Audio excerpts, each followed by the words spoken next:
My name is Jared Morningstar, and this is Poets Against the Extinction of America. We do not live in a perfect nation. We never have. However, we've made a great deal of progress over the years. And some of the most important progress we've made is for those who have previously and continue to be oppressed and suffer at the hands of this country, pointing out its flaws. And we have an important decision coming up in a couple of days that's going to determine whether or not we are going to continue moving forward with progress or whether we are going to go backwards. Perhaps backwards so far that we may not be able to recover, at least in the short term. And that's what this is about. That's what this is about, speaking out to raise awareness in these final days and hoping that it will make a difference so that we can keep this country heading down the right track. The first poem that I'm going to read is called Lost in America, which is about the plight of a lot of small-town Americans who are suffering and unfortunately think that the right has their best interests at heart in terms of their health and certainly their financial well-being, not just of individuals, but of small business. Because over the years, the last few decades, in fact, corporations have put their foothold in a lot of these small towns and have shut down a lot of these businesses and have, in some cases, killed a number of the towns, at least in terms of like the glory that they once knew. This poem is called Lost in America. Excuse me, are you lost? Need a room? You look like you aren't from here, deer in the headlights. Like someone who stumbled upon hellfire while looking for heaven's safe, open arms. I understand. Surely the rusty sign out front is off-putting, and the neon's no good. It hasn't welcomed people in years. But the beds are soft, and if you find any stains on the floor, know they are as old as the carpet. Truth is, we're good people here. As good as the coffee at the town diner is hot. COVID and population loss couldn't close its doors. It's a survivor, for now, and there isn't a Starbucks around for miles. Good thing, too, their nasty sludge has no heart. Oh, I am sorry if you like that place. I am sure it comforts you, like how a baby sleeps better in his own crib. We like safety too, the kind that comes from home, a home that is just ours. Just like the park down the street, the kids still have fun. They don't care if the paint is chipped on the merry-go-round. Like the grocery store with ancient floors that we just can't seem to get clean. And the library, yes, we still read here, where we can check out books about animals, the American dream, about a time when our main street wasn't a graveyard, abandoned storefronts and shells of motor courts. The bars and churches we got, but not much else since folks like you stopped visiting. Nope, all we have is the diner, rusty amusements, high-priced produce and history books, but most of all, each other. We live together, and we'll die together, but at least we know who we are. So, why don't you stay a while, even if just for a night? No, we don't have McDonald's, Walmart, and no, this place isn't the Hilton or even a Super 8, but we have our souls, and until this town finally dies, that's enough. Besides, you can feel safe in those places anytime. You can find them anywhere in America, off any exit ramp, where a city looks like everywhere else, where your individuality is lost. As lost as you look right now in your own country that you didn't even know existed. The next piece that I'm going to read details with another problem that I think a lot of us are tired of. This whole notion of conspiracy theories and everything that goes along with them and the prejudices that they continue to breed and push forward. This piece starts off humorous, but it becomes, I think, by the end, something far more serious. This piece is called Boneless Wings and Republican Jesus.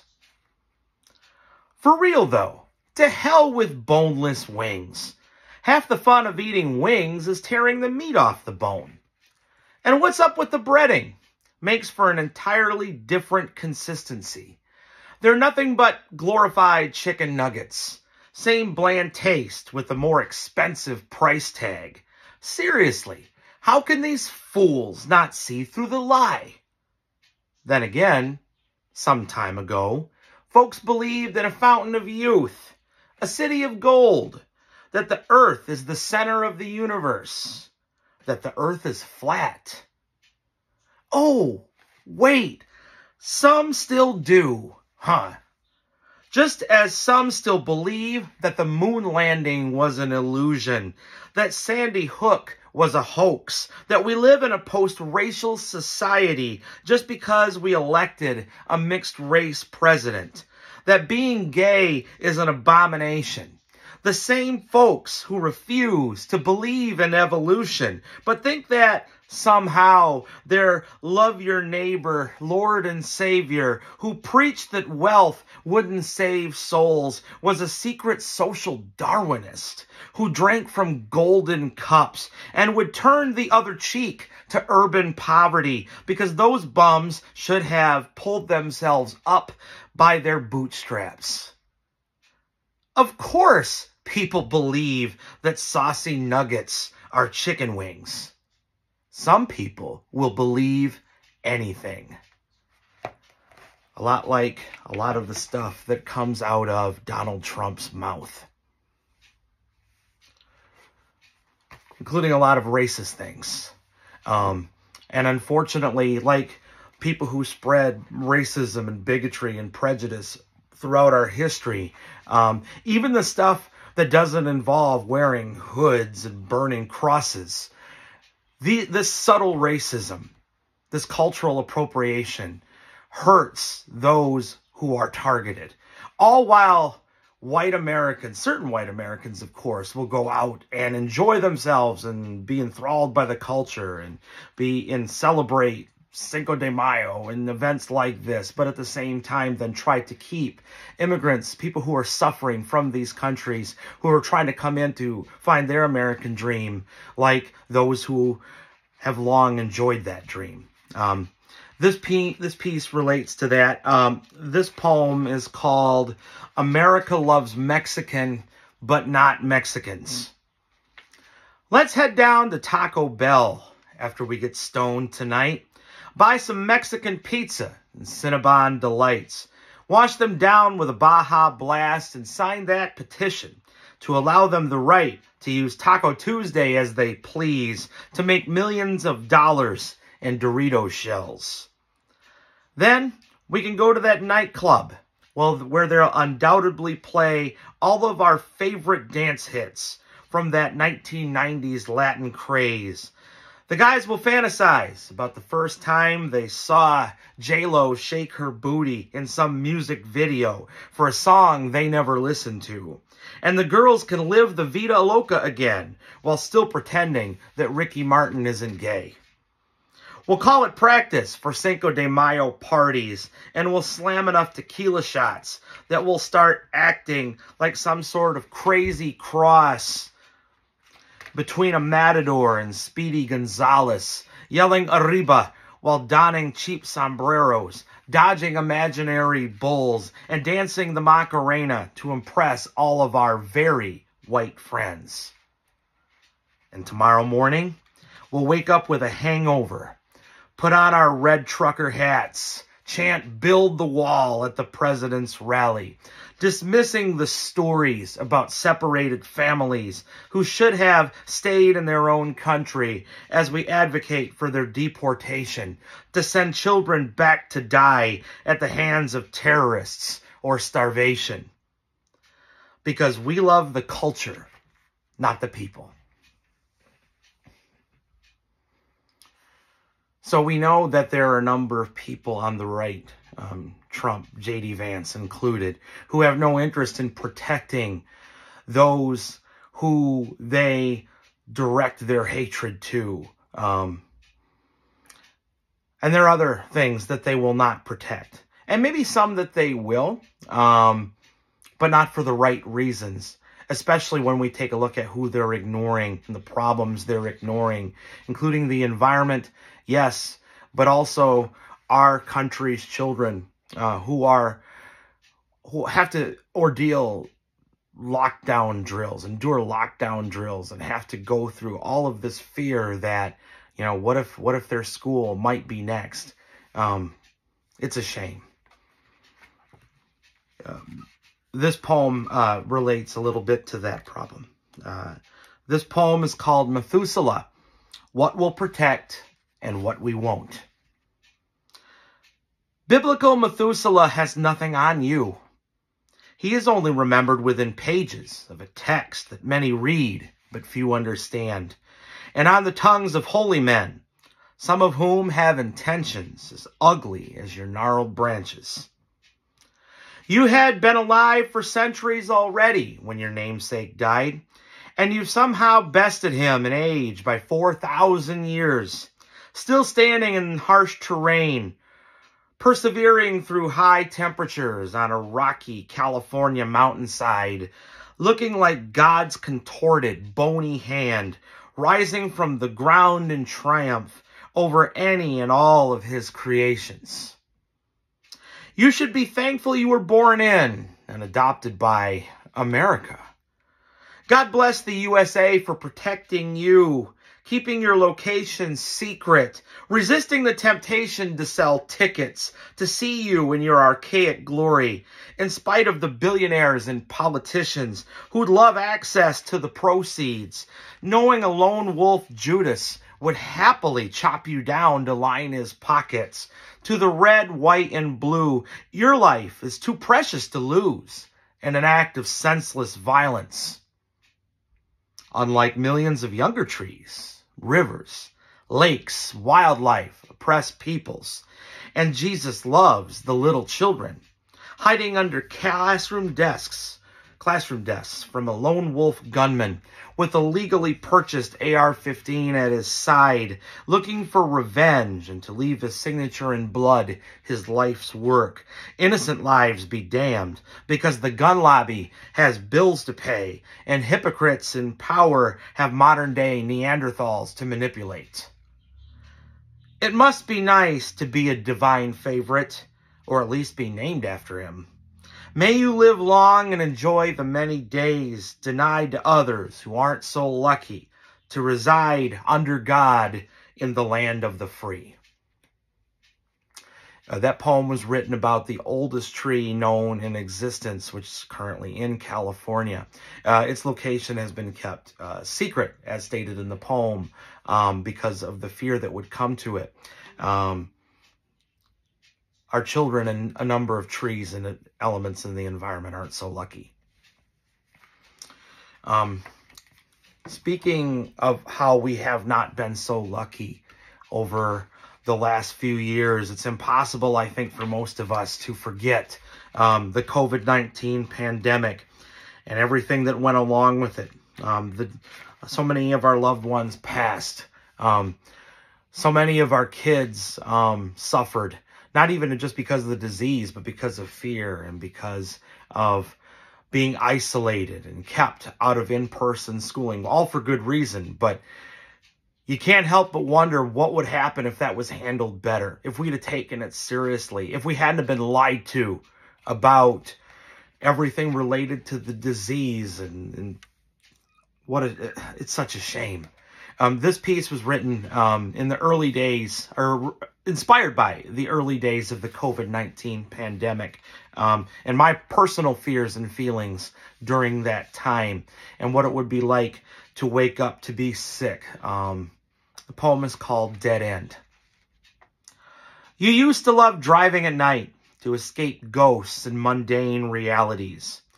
The road meant happiness in the form of exit ramps and taillights of fellow midnight Kerouacs in the distance ahead. Like you, they knew the world's greatest love song was the hum of the engine and the percussion of tires on pavement, with some Willie Nelson playing on the radio. The welcoming thought that a good night's sleep could be found at a mom-and-pop motel, and that a cup of coffee, a club sandwich, or both could be served by a smiling waitress at any hour, where streetlights, that gorgeous neon, appeared on the horizon. Even the smell of gasoline during an early AM fill-up would make your heart beat faster, for as long as that motor was running, you felt alive. But the highway is dead now. Those city lights don't shine anymore. The 24-hour diners are closed. The jukeboxes no longer play. You're lucky if you can find an open McDonald's drive-thru where a masked worker nervously accepts your card and gives you a greasy burger and fries that you now wonder if you should even eat. And there's no room at the Motor Inn. It's closed, perhaps permanently. You can't tell. But you sure know the road no longer feels like home. Home is where you're stuck in late night silence. You no longer have the miles ahead to look forward to when the sun rises. Instead, when your weary head hits the pillow, all you can do is pray in loneliness that life will return one day to the interstates, that this dead end isn't forever, and that when you wake up, you'll still be able to breathe. It's a sad world, sad country, where medicine and science are weaponized. I think the same thing is true for patriotism, and the way sometimes we like to wave the flag and get ourselves all worked up in ways that don't just help our country, but in ways that hurt it and the people living here. And sometimes patriotism can fuel, when used incorrectly, can fuel hatred. And I think one of the events in our recent history that has inspired a lot of this hatred to progress, and the fact that they keep bringing it up, not just the politicians like Trump and Vance, but the media just keep reminding us of these horrible things that, yeah, we should learn from them. But when these things continue to become part of our awareness all over again, especially when the people are already folks in this country who did suffer already from the oppression and hatred and the othering, it just becomes all of the worse. And one of those events is 9/11. This piece is called On September 11th, Never Forget. On September 11th, never forget. Or maybe we should. Oh, I don't mean we should forget the cries of the innocent men, women, and children of all genders, races, and creeds as they crashed into the Twin Towers, Pentagon, and Pennsylvania fields. Those who leapt to their deaths from skyrises to avoid an even worse fate in the flames. The valor of the heroes who risked and sacrificed their lives to save whoever they could, most of whom they had never met. All because of the hate held in the hearts of those who choreographed the slaughter. Hate not for the dead, but for where they lived, the nation, its government, its economy, its history. No, I mean forgetting the hate many keep within themselves.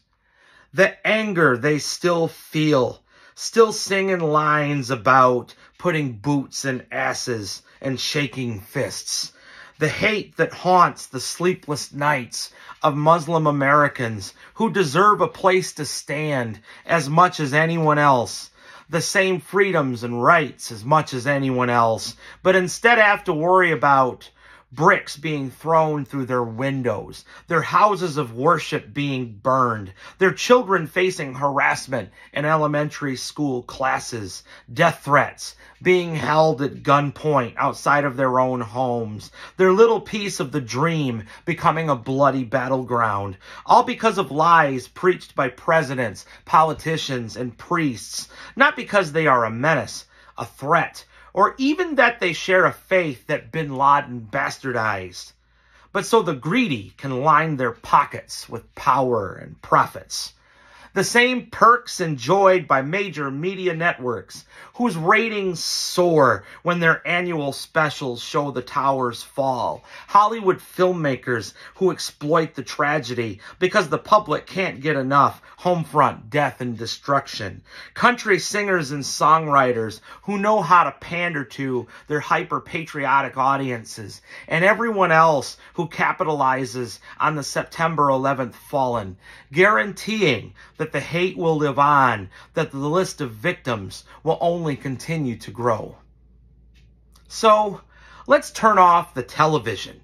Ignore fearmongers who don't mind when we become our own version of Al-Qaeda and shed the blood of the innocents because it keeps their wallets fat, and instead fight terror in a manner far more effective than using bombs, drones, and guns, by hugging our dear ones and not judging our neighbors, no matter how differently they believe, look, or love. Perhaps, then, we will be closer to the America we want to be, the one symbolized by Lady Liberty, not a nation hypnotized by fright, imprisoned by violence and feelings of hostility, but one that is kind, just, and free. Trump is still talking about Muslim bans. He's still talking about mass deportation. And the propaganda, the fear-mongering by the politicians, priests, and the media networks that give them airtime. This is only going to get worse if we don't make the right decision in a couple of days, because we'll be empowering the people who continue to do it. And it's hard to say what could happen even in this country if the hate continues to spread, because we have our own dark histories of things this country has done within our own borders, targeting groups who weren't white enough and didn't follow the white culture. And as a result, millions and millions and millions of people died, had their culture taken from them, their rights taken from them, and were forced to assimilate to a lifestyle and beliefs that they should never have had to have been forced to adopt.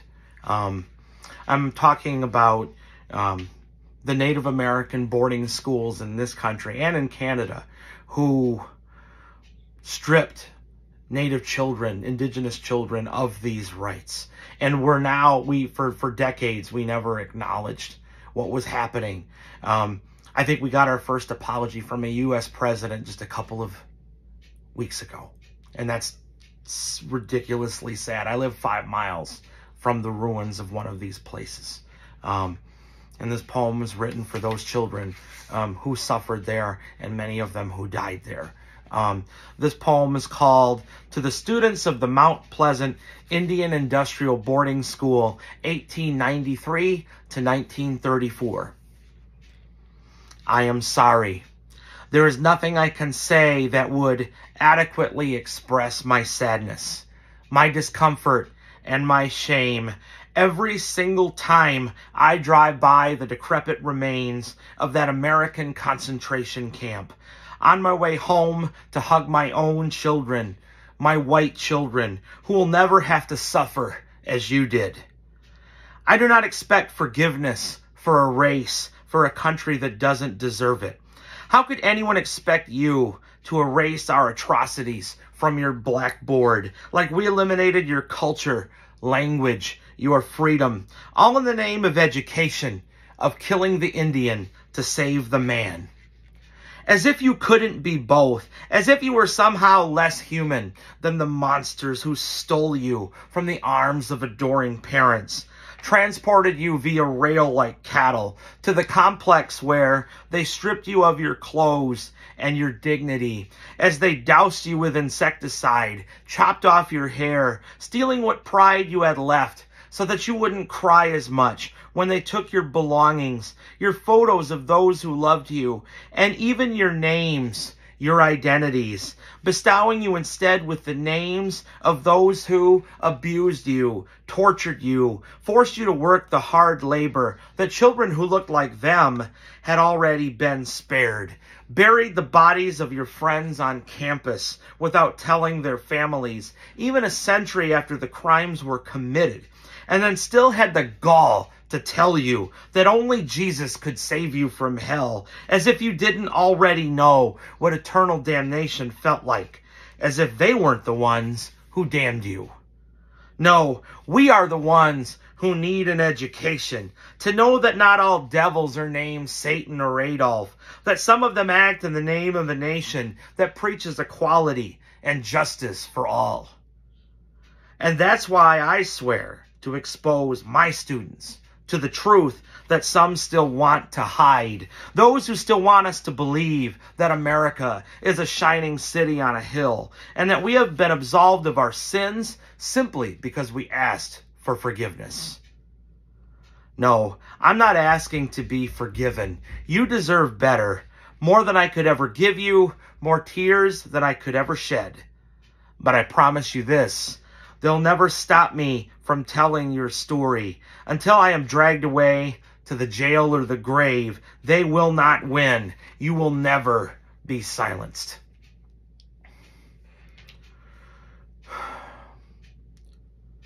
You know, and that poem isn't just for the Native children who suffered in the Mount Pleasant School and others. But it also speaks to the censorship that occurs in schools across the country.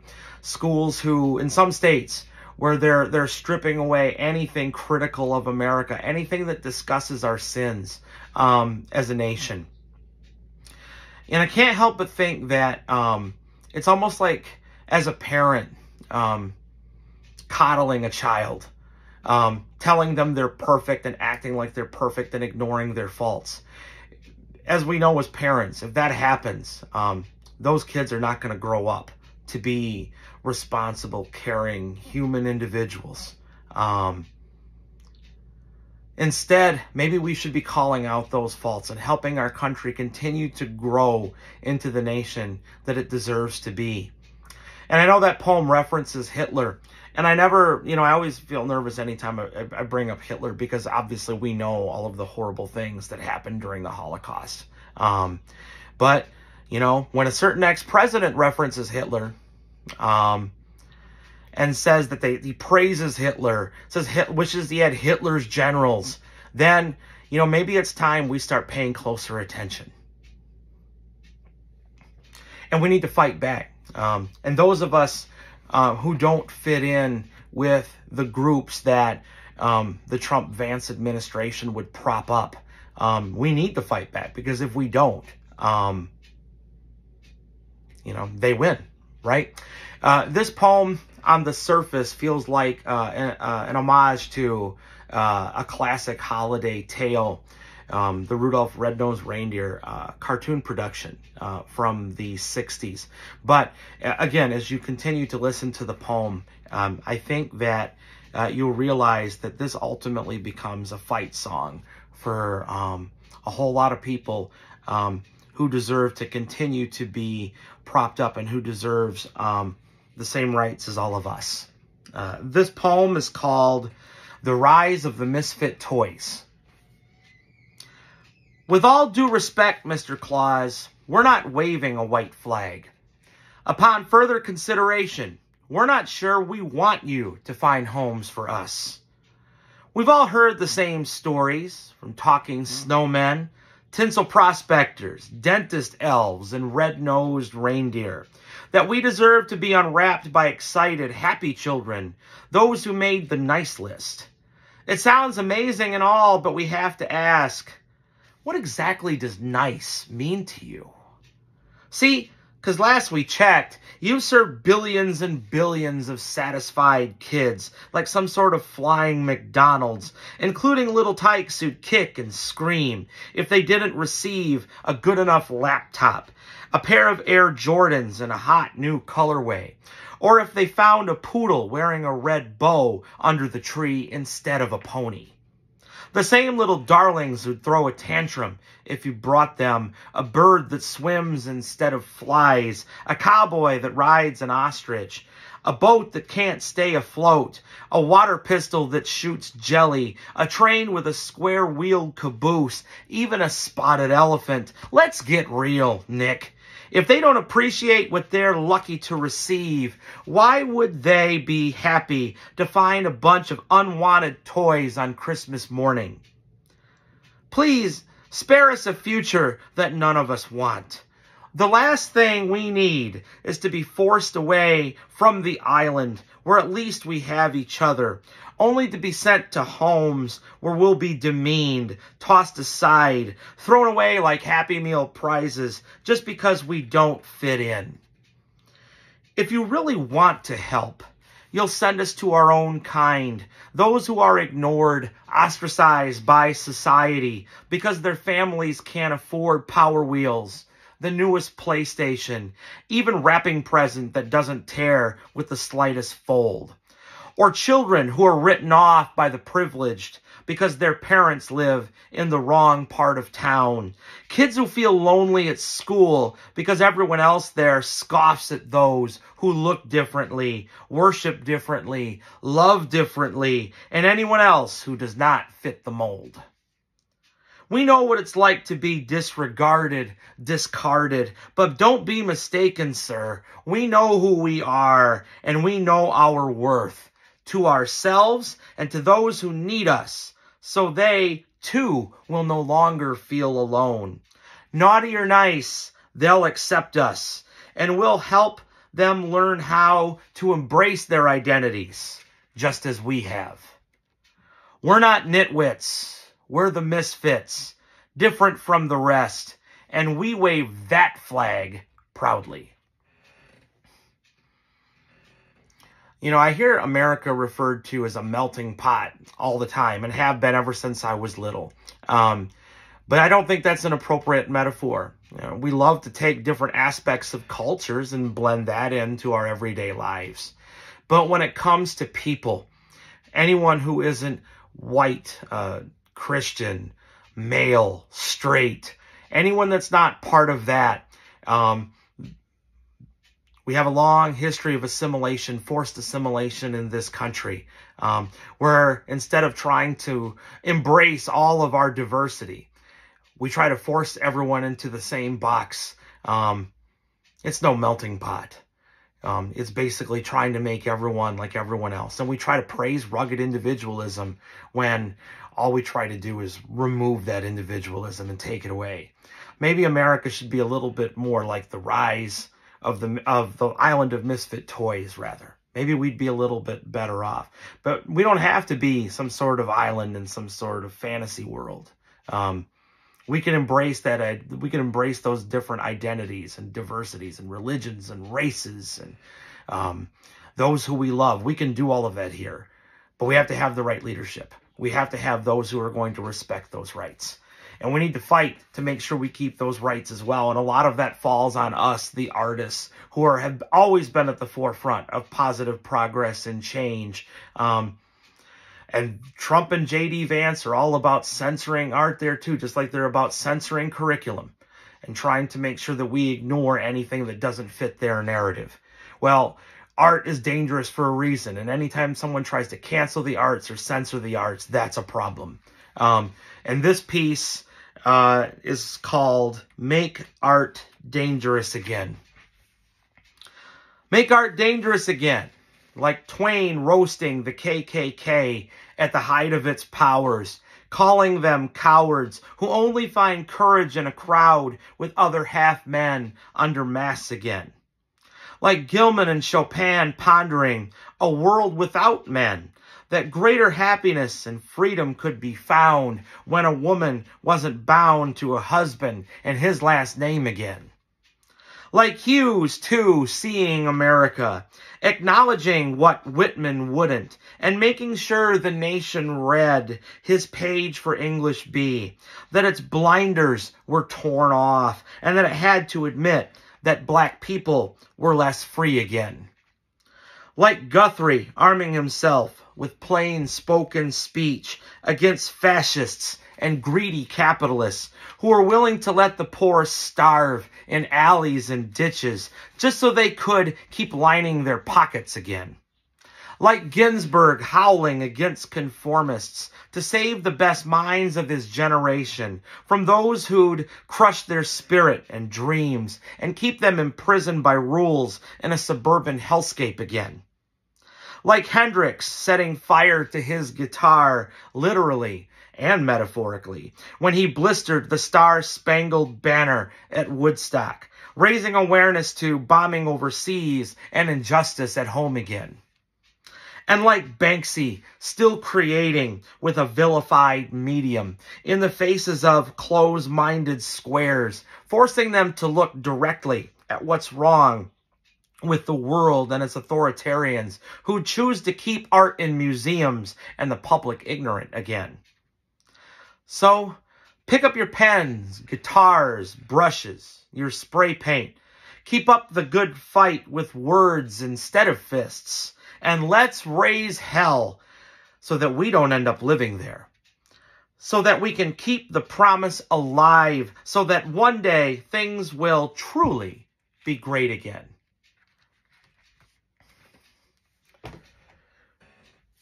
Words instead of fists. Working together instead of dividing the population. Obama said years ago, President Obama said that we are not the red states, the blue states. We are the United States. But there are a lot of people who love to spread fear and hate that want to keep us from being the United States because they know division is what is going to keep them in power.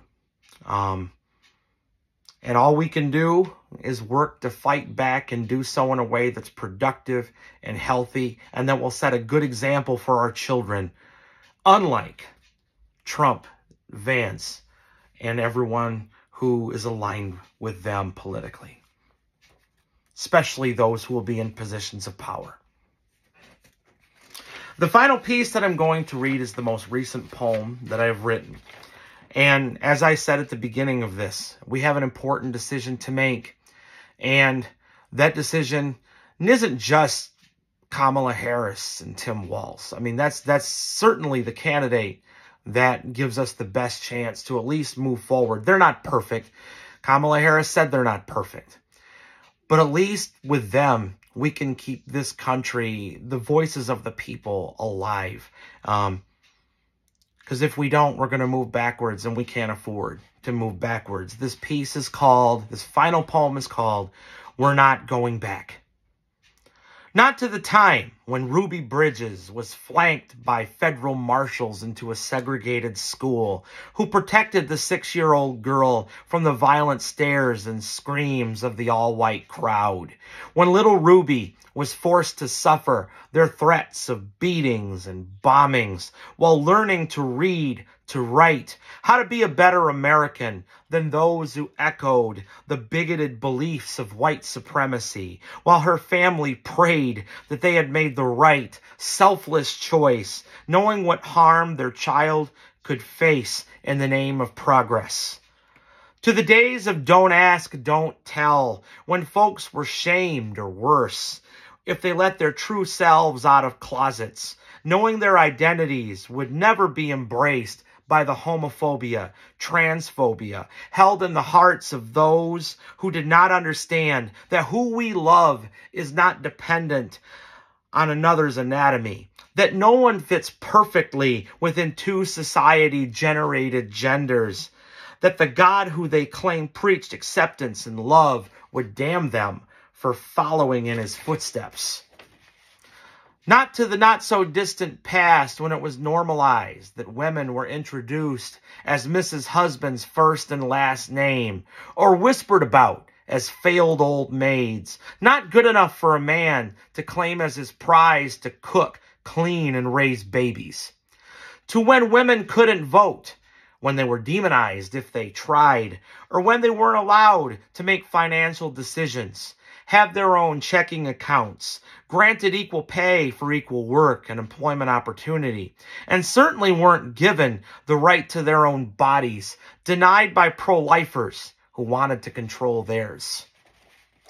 And when children were raised to believe in a perfect nation, looking upon the stars and stripes with romanticism spangled in their eyes, that separate but equal could be a reality, that one could be superior to another based on the color of their skin, that those who loved differently were somehow an abomination in the eyes of their own creator, and that women were too emotional to be trusted with the power to lead, to have their voices heard, to have the opportunity to right the wrongs of the men who oppressed them, failed them, along with the country they claimed to love. The America they deem great, the America they wish to return? Hell no, hell never again. We're not going back. Thank you. Vote Harris Walz.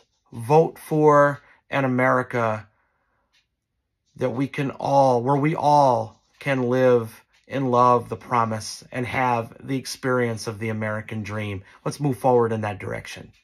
Thank you.